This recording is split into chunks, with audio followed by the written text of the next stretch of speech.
Hey girl, are your healthy habits all over the place or non-existent? Do you wish you could find true food freedom, move your body for joy, and really just talk a little nicer to yourself? If you have tried to habit hack your health, but the strategies you've tried just haven't worked for you in your busy lifestyle, then this podcast is for you. Hey, I'm Emily Nichols, habit and fitness coach, behavior change specialist, and Taco Tuesday enthusiast. Hey, I am here to tell you there is an easier way than what we've been taught about our health and our habits. How do I know? Well, because I've transformed my own life through habit hacking, and now my family gets the best of me, and I now help my clients do the same. I'm now going to teach you how to create healthy habits in less time, guilt-free for all seasons of your life. It's not your fault your habits haven't worked, my friend. We just have to do them differently. So, are you ready to feel empowered and transform your habits and life? Then let's do this.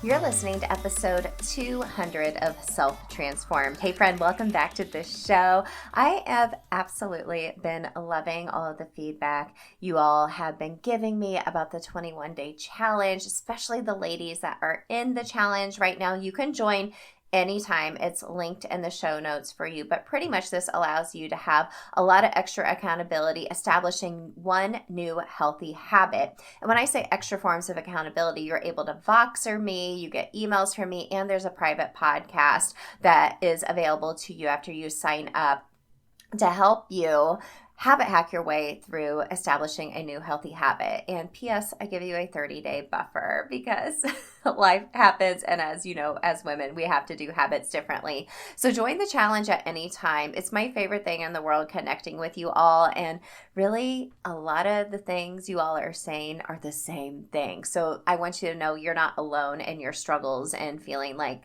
these habits just won't stick for you. My friend, we just have to do them differently. So go check out the 21-day habit accountability challenge in the show notes. Also, this Wednesday, the 26th, we have our monthly workshop. It's a $5 workshop. This Wednesday, the 26th, 12 p.m. Eastern live. If you can't join us live, no big deal. Go ahead and get the workshop. That way you only get it for $5. It goes up to $17 after it goes live. And pretty much what we're doing this month is talking about routines and rhythms. A routine and flow builder workshop is what we're doing. This is actually included in the Healthy Habits Accelerator bundle. And this is kind of next level coaching where we take your habits and put them into your routines via time blocking. And we do this in a really simple way because time blocking kind of stresses me out in all reality. But this is the way I do it. And it's a really simple way to have a little strategy and actually make your habits work in your actual routines. So you'll get the replay if you can't join us live, and you'll get the new download from the shop, the routine builder, to help you actually build these habits into your routines. So let's get into today's episode. It's spring cleaning time, right? I always feel like this time of year, I'm switching out my kids' clothes I'm buying new clothes for my older son and giving hand-me-downs to my youngest son. And around this time of year, I always find myself cleaning out my own closets and decluttering from the inside out. Everything inside, getting rid of the fall and winter stuff all in our landscaping, and it feels so good to clear all that out, right? But it also can feel very overwhelming when it all piles up and it's like, where do I start decluttering, right? And within our Mindset Habits Accelerator, it's really interesting. One of the top challenges you've shared with me and that I address with some of my very best mindset habit hacks is the feeling of chaos and disorganization and just utter chaos, the clutter, the disorganization. And we need to find a way to manage our homes a little bit more simply, but also manage our own selves as well. So we can do this in a way that our friend Lizotte is going to share with us today from the Habits and Home show. Yes, I love that she is all about habits like us. And we're going to do this in a way that she describes as mindful minimalism. And if you're like me, I'm sure you watched that documentary a couple of years ago on Netflix with The Minimalist. And if you were like me, you went and cleared out all the things and you're like, oh, it feels so good. But then the clutter, it piles back up, right? It's kind of like when we start healthy habits, right? We have the best of intentions. It feels so good when we're getting started, but then life gets in the way and the clutter builds up and then it feels too overwhelming to start it over again, right? And minimalism, I think, is, we kind of talk about this in the episode too. I feel like it feels really extreme. Like the actual definition of minimalism, when I looked it up, it's a style or technique, like in design, for example, that is characterized by extreme spareness and simplicity. I can't have extreme spareness in my life. It's just not going to happen with my kids. Or it says, people who practice a minimalistic lifestyle only own items that serve a purpose in their lives and eliminate the things that distract from the clothing, decor, hobbies, and tools that they truly value. I love that because it's attaching your values to it and what, if this was all to go away tomorrow inside your home, the most important things have to do with what you truly value, which is usually your family, your friends, your loved ones, and so on. But where do we start?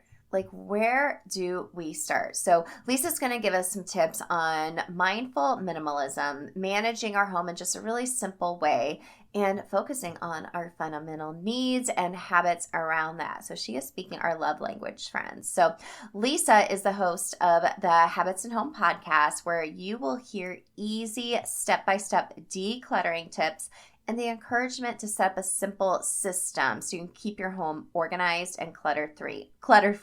I love the simple systems. She helps her clients work not only on their homes and decluttering, but decluttering their mindset, okay? Overhauling the habits that keep you stuck in the cycle of constant clutter. And this is not just clutter in your home. This is clutter from the inside out that she is going to help us take a mindful minimalism view, but not to the extreme, but in a way that can be sustainable, is going to help you lose that feeling of chaos, disorganization, and so on. So get a pen and paper handy, get ready to take down some notes. She has some really great habit hacks for us today, friends, and make sure you stick around to the end of the episode where I share my 3 biggest takeaways. All right, gang, you ready? Let's go. All right, gang. Thank you so much again for tuning in to Self Transformed. I am so excited for you to meet my friend, Lisa Lizotte of Habits and Home. Lisa, thank you so much for coming on the show.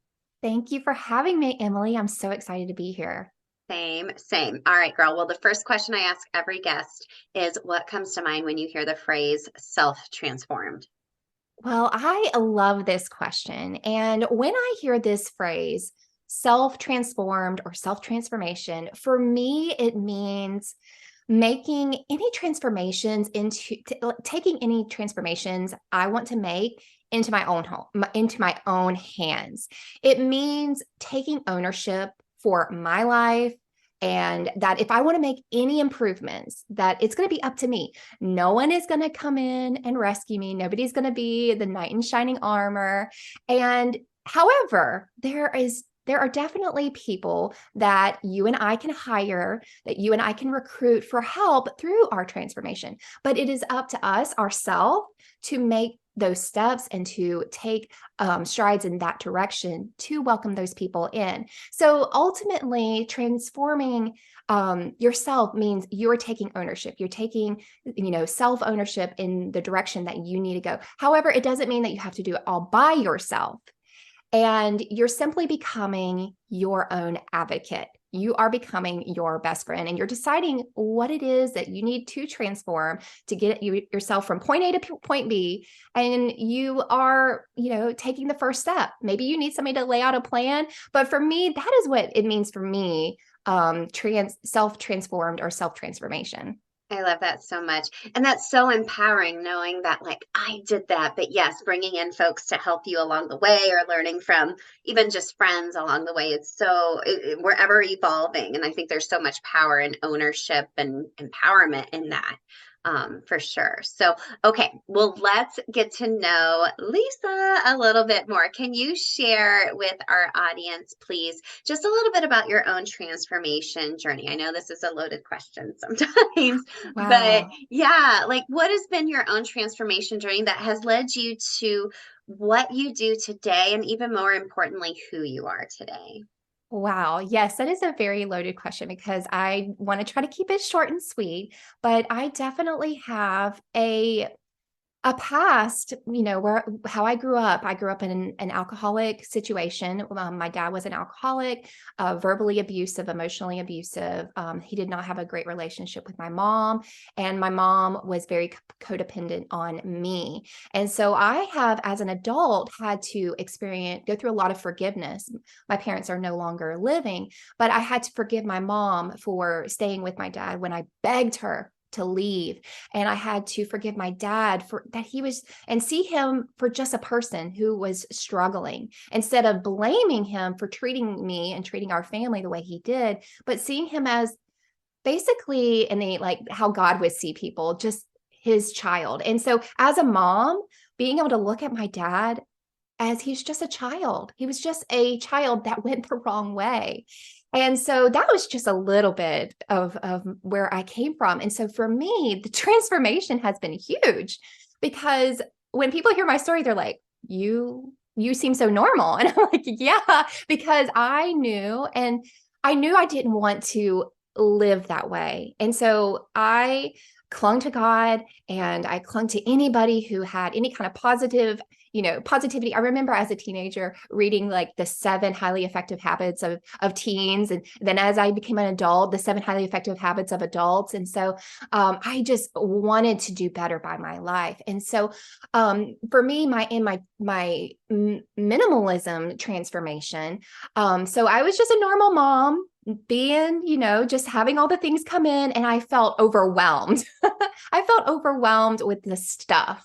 And it wasn't until my parents passed, when I was 29 years old, and I was pregnant with our 3rd child, and they passed away. They weren't prepared. And I had to go in pregnant and basically purge their home. And I was overwhelmed. And I decided right then I was not going to live the kind of life that for once, what I went through, and the disordered home. I'm not going to provide that home for my kids, but I'm also not going to have all of this stuff that I can't figure out where the important papers are if something were to happen to me. And then if something were to happen, I'm not living in fear, but it really brought to mind, I'm like, life is too short to live in chaos like this. And so that experience of having to to clean out my parents' home while I was pregnant, talk about emotional roller coaster. It really transformed me. It just like flipped a switch, and I'm like, okay, I know that I want to live a simple, minimal life. And so then once I transformed myself, I started helping friends transform their homes, helping them declutter and set up systems that made their home simple. And then as I kept doing it, I'm like, I love this. And so I turned it into a business to help other moms live this transformed life of being where they were overwhelmed with clutter, and they didn't have good home systems and home management. And I'm taking them from point A to point B. Have you ever seen the before and after pictures of decluttering and how satisfying it is? Oh my gosh, I love it. Well, I get to do that all of the time. And not only just with the physical, but with people. Oh my gosh, I got chill bumps right now just thinking of all the clients that I've worked with, and they just say to me, I feel different. I feel different. And it's not what they expected. They expected for me to come in or to work with them virtually and to just clean out the clutter, to clean out the physical stuff, but they are transformed, just like what you coach on your podcast and in your program. You're transformed inside, and you just become a completely different person by just taking the first step and having somebody help you if that's needed. I love that story so much. Thank you for being so open and honest with us too, Lisa, because it's really interesting when you talk to someone who has their own podcast or has their own business. A lot of times it starts from some type of place where you had a problem or some type of emotional response, and what helped you to kind of get through that, or you saw a problem and you came up with a solution, and it's like, well, how can I help other people feel this way? And it's so much more than just like, oh, I'm cleaning out the clutter. Like you said, it's such an inside out, like amazing feeling. But getting there is like super hard and overwhelming. I know for me, like I'm the type of person where if things start to clutter and pile up, I'm at the point where I feel almost paralyzed. Like, Mhm. this is so overwhelming. I have all these other things I need to do. Mhm. I'm just going to let that keep piling up. And that almost makes me feel a little bit more anxious over time, because I'm like, now it just feels too overwhelming to start. So for a woman listening today, and maybe they're feeling the same way, I'm sure you talk to women about this all the time. Where do you start? Like, where do you start? Is it more on the inside? Like, okay, why am I doing this? And then where do I start? Or how do you start that process with someone to declutter? Okay. That's Well, like a two-part question. here's the thing. Decluttering and organizing are the shiny object, and it draws people in, and it's like showing them the end result and they say, yes, I want that. But then once we start it, then we bring in the mindset work, and they don't even realize that that's where they need to start to begin with. And for me, as I'm working with somebody, it just naturally comes up to where we start working on their mindset. We work through the faults and overwhelming expectations that we place on ourselves. We think, oh, I see somebody's home on social media, my home has to be that way. It doesn't necessarily have to be that way. Yes, you can use it as inspiration and a goal, but they probably got their own struggles and their own flaws and things that they are struggling with. So I think when somebody wants to get started, first of all, yes, it's probably best to start physically, just to start in one little area. And as you start going, these emotions are going to start rising up. These, emotions of sadness or confusion. A lot of us don't even know what to do with the things. Like, this pile of paperwork. I don't even know, like, that is the one place that all of my clients struggle with, is when we are decluttering a room. If we happen to stumble upon a pile of papers and I say, okay, they want to push it off. They don't want to deal with it. And I gently, encourage them to, like, let's go ahead. You have me here. They want to do it when they're alone. And I'm like, no, I'm here. I'm here for you. So let's talk through this. And it's really just adulting. It's hard Yes. to adult. I mean, man, if we could go back to where our parents are paying our bills and writing the checks. Why do we hurry to grow up? And then when we get into this adult world, we're like, yeah, I love all the freedom. Oh, dang, I don't want to file It's a these lot papers. harder. It's a lot harder. Yeah, It's yeah, a yeah. lot harder. And so I think for people, okay, so if people are if they're overwhelmed, the best place to just start is just one little spot, just daily, like microscopic progress. And if you have to set a timer for 5 minutes, I call this my 5 minute method. If you have to just set a timer for 5 minutes, you can use willpower over motivation, because you don't feel motivated. I don't know about you, but a lot of times I don't feel motivated. You can use willpower for just 5 minutes and make yourself for 5 minutes just work on that one little area. And if you feel motivated, then just keep going beyond the 5 minutes, but don't work to where you feel burnt out. But if you feel stuck and you want to know where to get started, just start with the 5 minute method. That would be the best place. And another thing that I coach people on is start with a clear workspace. If you clear a workspace, for me, it's always like a counter or my bed, having a clear workspace is going to direct you where to work. You're going to show up to your work. I'm going to bring stuff to the workspace that I'm decluttering, and I'm going to be able to work from this one spot. Because sometimes when we get into the decluttering mode and we're like, it creates a bigger mess. And the mess overwhelms us. And that's where we start to shut down. And we're like, oh gosh, I feel even more overwhelmed than when I started. So I always coach people, let's start with a clear workspace. And then I also have some other tips and tricks about like how to, effectively declutter a closet from bottom to top. And I go over that in my podcast and my courses. So, but yeah, it definitely is just start with a small area. And something else that you're going to experience is the mindset shifts. You might not experience this by yourself though. So that's why, I have self-paced DIY courses that you can do. And we always start with mindset and your mindset towards your stuff. And that's where I start in my one-on-one coaching as well. We always start with mindset. I love that so much, Lisa. I mean, you mentioned, I love the 5-minute rule because that feels so less overwhelming. And I feel like, honestly, you would kind of hurry, like, okay, I got to do it, get done as much done. And then you feel that sense of pride. We talk a lot about with habit strategy, one of the last steps is to reward or celebrate yourself. And, I had a conversation with a girl the other day and she was like, I have a really hard time like celebrating myself and like that I did something. We're always quick to be like, yes, way to go to our kids or our spouse or, with me coaching fitness classes, I'm always encouraging folks, but I'm like, how much am I actually like, yes, like I did this. So that's such a some simple way to have some big results, because then you build that confidence and you're like, okay, I'm going to do 5 minutes again tomorrow. Like, what else can I do?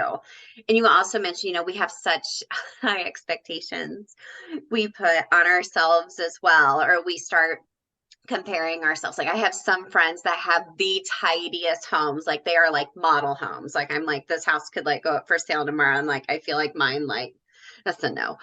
With 2 boys and 2 dogs and me working from home and in and out, it's just, that's a no. And so that we're quick to put that expectation on ourselves, or, a lot of folks are posting on social media, like, look how I decluttered, or look how I organized my pantry. And like you said, that's so satisfying. Or I remember years ago when the Minimalist doc came out on Netflix, and I made like a blog post about it. I was like showing trash bags of like clothes that I cleaned out from my closet. And then I was like, okay, I can't do like that type of minimalist all the time. And I know you talk about minimalism as well. And I think that's something we all want to strive for, but there's just so much stuff that we bring into our home. So how can we live more of a minimalist lifestyle without us feeling like we're putting such emphasis on like, I gotta get rid of everything. You know what I mean? Right. Right. And this is actually something that I cover in my DIY courses. When I say DIY, these are self-paced courses focused directly on one room. So you have like the kitchen where I focus on that. And then I'm helping you through the mindset through your kitchen, your bedroom, your clothes. So when I say DIY courses, that's what I mean. But minimalism, people are repelled by that word. They're overwhelmed by it. And just saying that brings even more overwhelm. So I actually cover this as one of the first lessons in all of my courses. I even cover it in my coaching, is that there is the world's definition of minimalism. And then I have my definition of minimalism, which is mindful minimalism. So your mindfulness is teaching you to live within your capacity. So we all have a certain capacity. Your minimalism might look different than my minimalism because that is what is within your capacity. So I have a very low capacity. My capacity of what I can have in my home and manage in my home, my capacity of what I can commit to as far as tasks and activities is very, very minimal. And I know that about myself. And I've had to learn that the hard way. So for somebody else, it might be they love, going out and getting with friends and, they like lots of stuff and it doesn't overwhelm them. That is within their capacity. They are actually living minimal. Somebody who has a lot of stuff in their home but it is within their own capacity to manage it and they feel great, they are actually being minimal. It is minimal for them. Now, once they go beyond their capacity, it is no longer minimal. It is maximal, if that is even a word. But I really coach people through knowing what your capacity is and becoming more mindful about it. Selectively choosing what comes in or what needs to go out, selectively saying no to things that you know creates overwhelm and pushes the barriers of your capacity. It's hard. It's really, really hard because you've been a yes person, or you have taken in presents that people have given you and you've held on to them because you don't want to hurt their feelings. The gift has done its job once it's been given. You don't need to hold on. It's no longer a gift if you keep it out of obligation. It now becomes a burden. And the person who gave that gift, they don't want to give you a gift of burden. They don't want to give you a gift of burden. So let that be able, free you to let things go that you're holding on to because of obligation. So learning what to say no to. And it's not that you're just saying no to everything now. You're saying yes to peace. You're saying yes to, just like freedom. You're saying yes to release. You are saying yes to better friendships because you are not overcommitting to like a bunch of different relationships. You are saying yes to activities that you really enjoy because you're not saying yes to all the activities you don't enjoy. So knowing what your capacity is, and a lot of you moms are probably listening, you're already overwhelmed and you know this is triggering you. You're like, yes, I have been living beyond my capacity. I need someone to parent me. I need to self-parent. I need to start parenting myself and start saying no to myself, because we wouldn't allow our child, we wouldn't say yes to all of the things that are unhealthy for them. We wouldn't allow them, if they're overwhelmed in their bedroom, we wouldn't allow them to stay in that situation. We would recognize, oh, I have been a little overindulgent with my child and giving him more than his capacity. I need to bring it back a little bit. We need to be able to do that for ourselves as well. Do you know what's in your energy drink? After coaching over 1,000+ classes, I've seen so many folks drinking so many different energy drinks. So after a workout, I personally love reaching for a Fit Aid Energy. I keep my fridge stocked because my oldest son and my husband love them to fuel their workouts too. So unlike many other energy drinks, Fit Aid Energy maximizes your athletic performance by focusing on both training and recovery. Now, what I love the most is that Fit Aid is 100% naturally sweetened with no gut-killing aspartame, sucralose, and is packed with BCAAs, glucosamine, electrolytes, turmeric, omega-3s, and vitamins B, C, D3, and E. Fit Aid Energy is boosted also with 200 milligrams of clean caffeine from green tea, never the synthetic kind, so I never get that jittery feeling. And plus, it's only 15 calories per can. Love it. So there are 4 delicious flavors available. There's mango sorbet, blackberry pineapple, raspberry hibiscus, and peach mandarin. So my friends, as a listener of the podcast, you get 40% off plus free shipping on your first order of 24 cans of Fit Aid Energy at drinkfitaid.com/habithack. That is drinkfitaid.com/habithack. Go grab yourself some Fit Aid Energy and fuel both your training and recovery. Let's get back to the show. I love the word capacity so much, and that you brought this up with the term minimalist, because you're right. I think this term kind of repels people because they're like, oh my gosh, like I'm going to have like one chair and like a couch in my room. Like, how can I do that with kids? But I like how you phrase that, Lisa, because you can kind of think of it a way. I always talk about like how you have a lot of tabs open on your computer.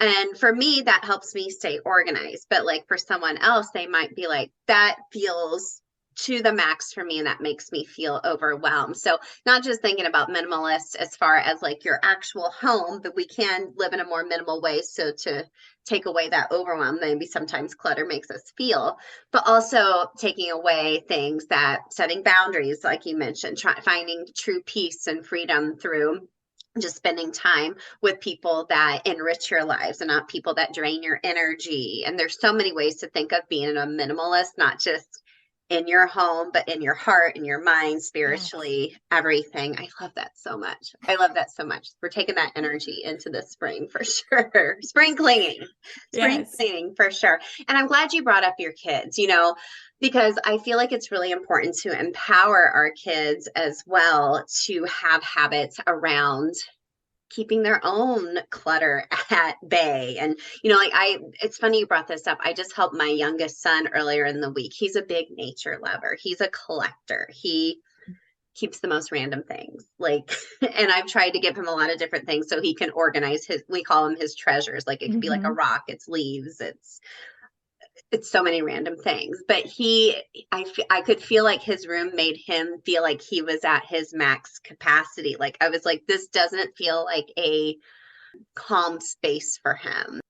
But when cleaning out his room, like you could see like him like taking ownership of that and feeling like really proud of himself. And we were going through things and he was like, yeah, I guess I don't need this. And yes, I want to hold on to this. And here's why. What are some other ways we can actually empower our kids? Like I saw it in action, but I'm sure there's some actual ways that we can help empower them more as well. And at different ages too, because I have a 15-year-old too, and that's a whole different story. Well, first, let me just commend you for bringing your child into the process of decluttering, because I actually did an episode over December, I think it was, helping our 3 ways to declutter your child's bedroom. And the 3 ways were: do it secretly, do it when they're not home, letting them know you're going to do it, but they're not going to be home while you do it. And then the third way, which is the way I recommend, is to do it with them. Have them do it, because you are teaching them. Yes, it's hard. Yes, it's not fun to talk to your kids about the birds and the bees, but you got to do it. Like you have to put on your big girl pants as a parent, and you have to go through the mud with your kids. And yes, are they going to be sad? Yes, are they going to hold on to things? But it's such a good life skill to learn at such a young age, because these little children are going to become big children. They're going to be adults. And I have seen so many adults say, I wasn't taught to do this when I was a kid. And they want to pass blame, which we work through those things as well. We have to take ownership for who we are now, but they do work through blaming and pointing fingers at their parents because they didn't teach them. So knowing that, yes, teach your kids to declutter now. It is such a good life skill in life management, home management. I have done it from the very beginning with my kids. We homeschooled, and so they had no choice but to see mom clean out their stuff. And we were in the stuff all day long. And I'm like, oh, if I have to be in the stuff all day long, we're going to manage this well. So first of all, involve your kids with the process of decluttering. They are probably overwhelmed. Even if they don't say it, they are probably overwhelmed. Anytime that I have decluttered, and kids are my favorite people to work with when I'm decluttering. And I have actually gotten to work with several kids. The moms have hired me to come in and to work in their kids' bedrooms. And I'm like, okay, I want to work with your kids. And they're like, okay.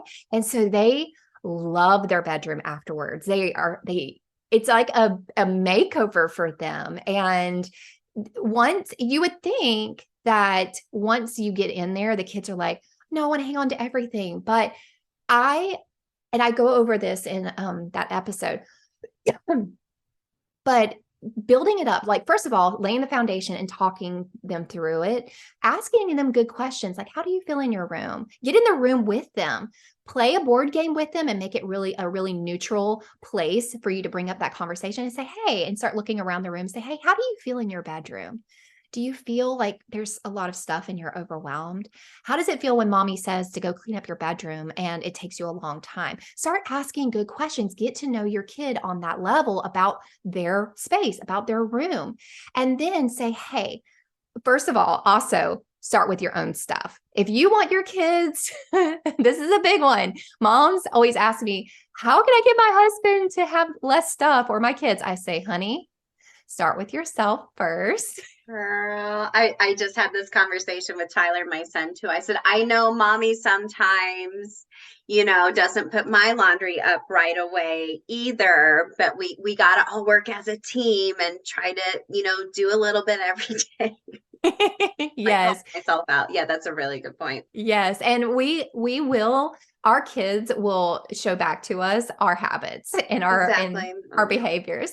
They will refine us for real. So before you approach your kid, make sure you have tried doing your own stuff first. Then, like I said, sit down, play with your kid, get to know them. If they're bigger, just sit in their room, talk with them, and ask them about their space. Say, okay, how about this? Mom feels so much better now that I have a simplified space. I have organized it. I know where everything is. I've decluttered it.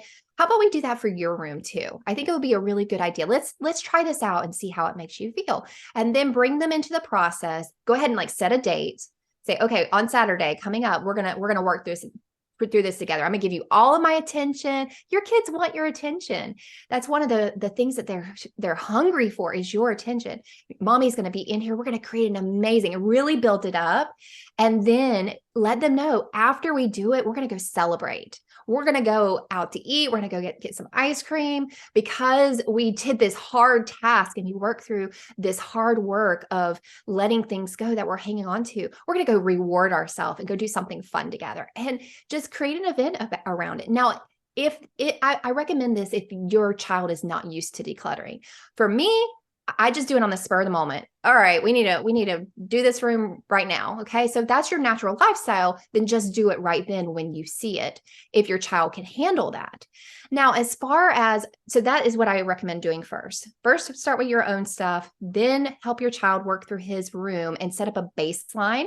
I call it a baseline. It's basically what you want to return to each and every day. Okay.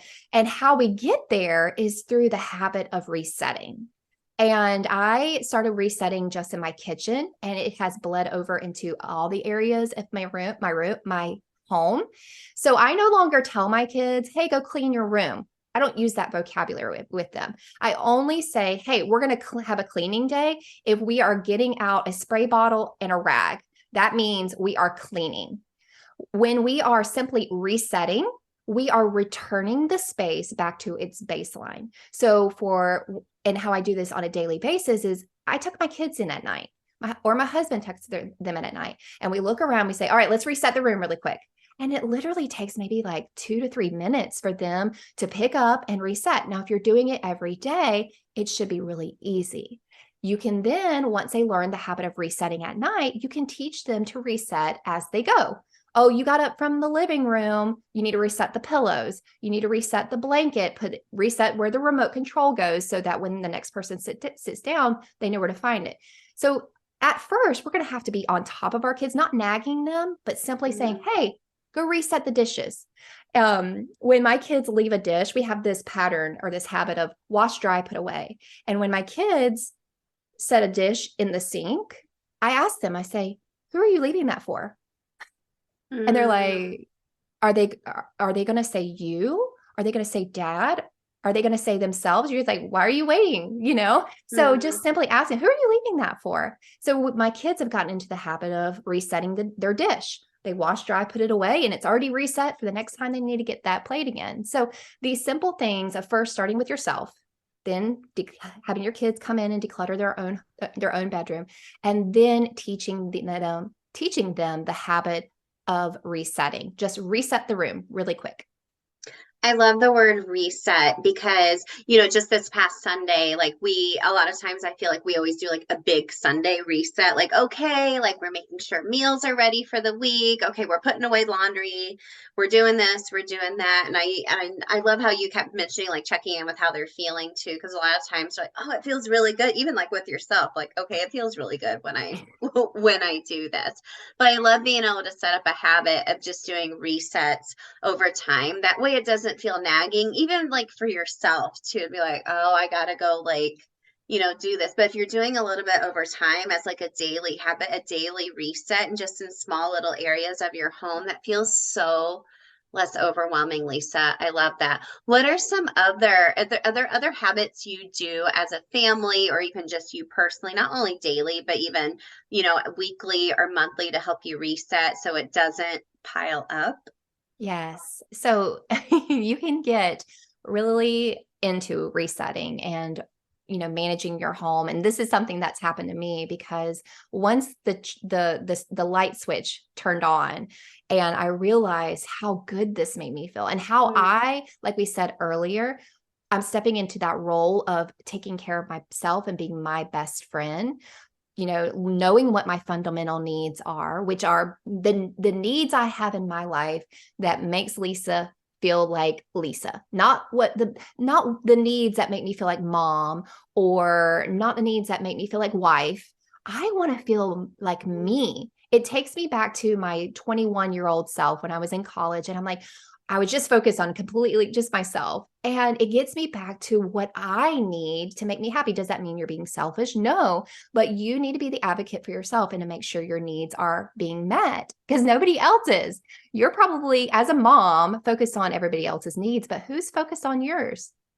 Probably not many people. So you need to focus on what you need. And for me, I needed a simple home. And to get to that simple home of managing it simply, I had to learn the habit of resetting. So once I learned the habit of resetting, it started in my kitchen. I learned how to reset my kitchen every single night. And if you follow me on social media or on my blog or whatever, that's something that I show you. I reset my kitchen. And then once I learned that habit, it went into, okay, now we're going to reset these 5 areas at night. And I reset, and I actually have a freebie for that. It's a daily reset checklist. And the 5 things are my kitchen, my living room, our bathroom, and it follows the flow and the habit stacking of our evening. So I'm in my kitchen first, then I'm telling the kids to get off the TV, watching TV, and I say, okay, reset the room. So we reset the room, and then we're like going into the bathroom, and they've already showered or whatever. And I say, okay, we got clothes on the floor. You need to go reset that. And then we're resetting our toothbrushes and everything. And so that's the next room. And then we gradually go upstairs, and I'm tucking them in, and we're saying, reset the room. Okay, let's reset. And then my to-do list, because I want my mind to be reset every day. So the last item on that checklist is my to-do list. I need to reset my to-do list, start over with a clean slate. And that's basically what you're doing. The next day, you are being your best friend and you are starting over with a clean slate. So that's my daily habits and resets. Now I break it down on my podcast and in my course a lot more. There are habits and systems that I have set up for cleaning my shower every day. Somebody would be like, you clean your shower every day? Yeah, I have a habit for that. And it's super, super simple. And I have different tricks and different tips, but I won't go into it all right there. But I have daily habits for that. And then, so for my weekly habit of resetting, like you do, I have a Sunday reset. I call it a weekend reset. And we have like 5 to 7 different habits that we reset.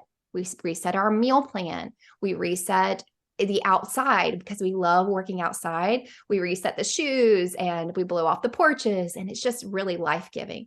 So there's other things that I reset on the weekend. So you need to make your list. Okay, what do I need to reset just on the weekend time? And don't overwhelm yourself with this huge long to-do list. Make it super short. And then I have a monthly reset where I go into my phone and I declutter photos. And I organize them and I get them ready for my end of the year reset, which is my overall yearly photo reset, where I'm able to make a photo book, have those pictures cleared off for the year. So that's a part of my monthly and also my yearly. So I do have it broken down. So what I recommend that you do is, first of all, grab my free reset checklist, but then think about, okay, what do I need to reset on the weekend? What do I need to reset on every month? What do I need to reset at the end or beginning of the new year? This sounds so much more obtainable and, like you said, easy. A habit isn't going to happen if it's hard. It takes brain power to start a new habit. And I feel like, okay, if I can do this new habit and reset in a super simple way to clean my home, to reset for the day, I'm going to do it. I'm going to do it, and it's going to build up. And what we want it to get to is where it's that unconscious behavior. We just are on autopilot and we do it.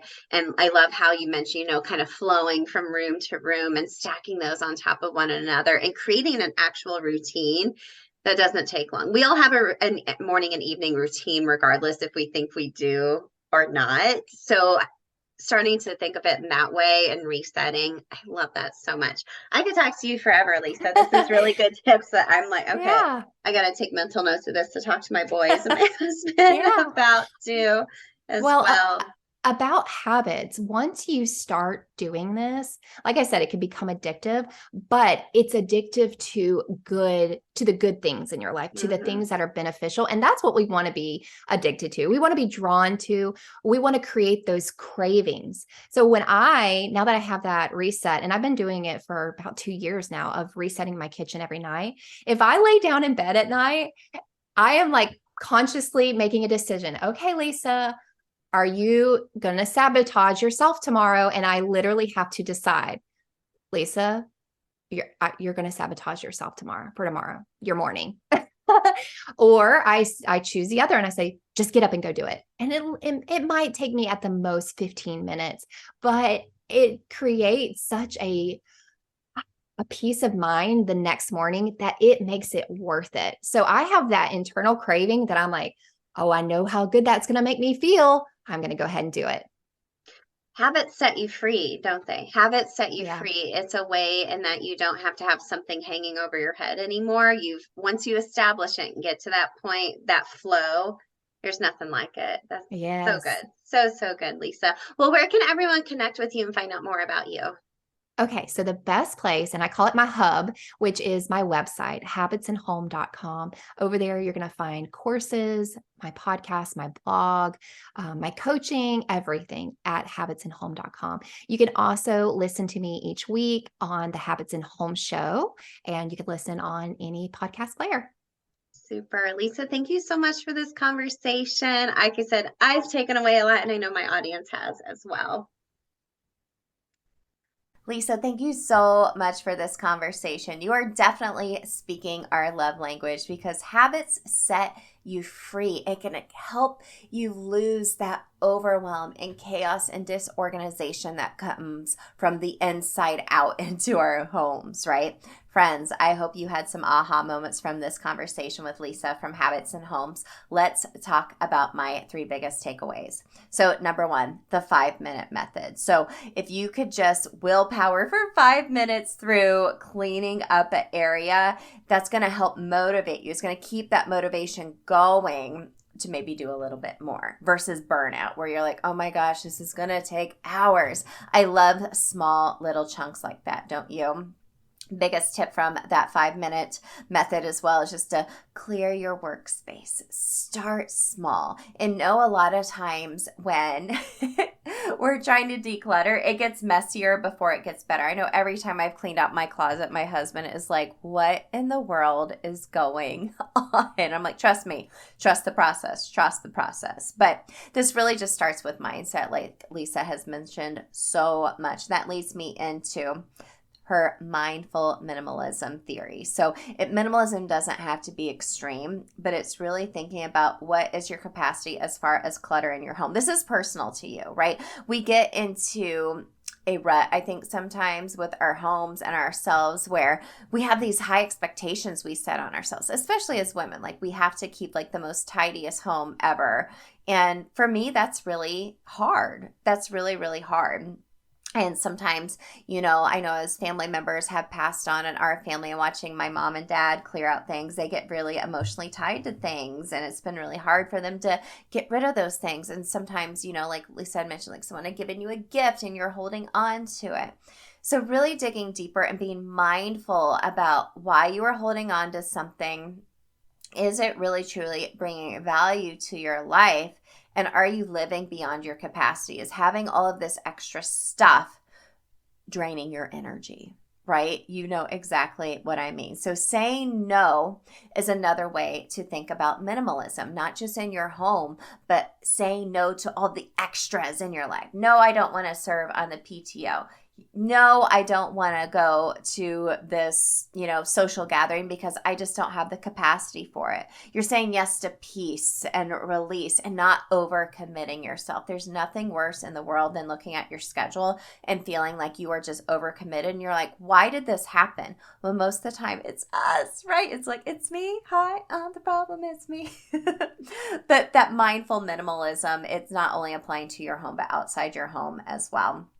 And then lastly, of course, we have to talk about habit stacking your reset routines. I love a little mini reset, and how that flows from room to room, I think is a really good example. As Lisa was explaining this, it made me think of our nighttime routine, right? Ours is usually themed around, depending on the year, making dinner. Everyone goes and gets cleaned up. We reset the kitchen. I fold up any blankets in the living room. We let the dogs out. We go upstairs, and then I start my nighttime routine. And you kind of automatically already do some habits like that as well. Well, what if you stacked in another one, which is just really, really great? Or have your kids start doing their own little mini resets in their room. I think this is so empowering for our kids, and they are watching, and you are setting the example for them like we talked about. So model your declutter behavior, like Lisa said, to your family, not just in your home,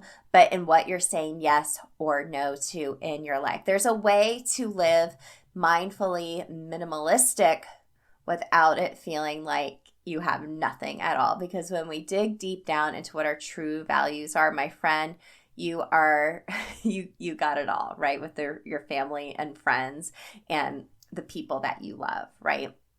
So time for some spring cleaning, right? These are some really great habits that Lisa gave us today. I want to know, what is the first one you're going to implement? I love the 5-minute method. We've talked about that before with workouts before. Right, if there's something you don't want to do, like a workout, you set a timer for 5 minutes, more than likely you'll keep going. It's the same concept for this. So I love this so much.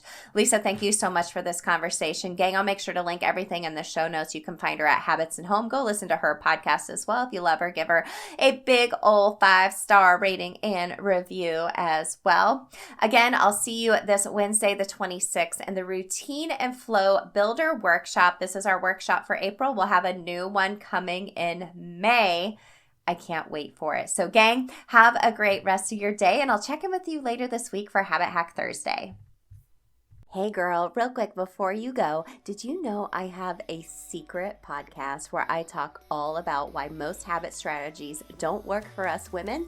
Spoiler alert, it's not our fault. Visit bit.ly/Atomic Habits for Women. It's linked in the show notes to access my secret podcast series and have your biggest aha moment about why and how women have to do habits differently. And if you love the podcast, the number one way you can thank me is to leave a rating and review in iTunes. That way more mamas can find the show. Love and appreciate you, friend. We'll see you next time.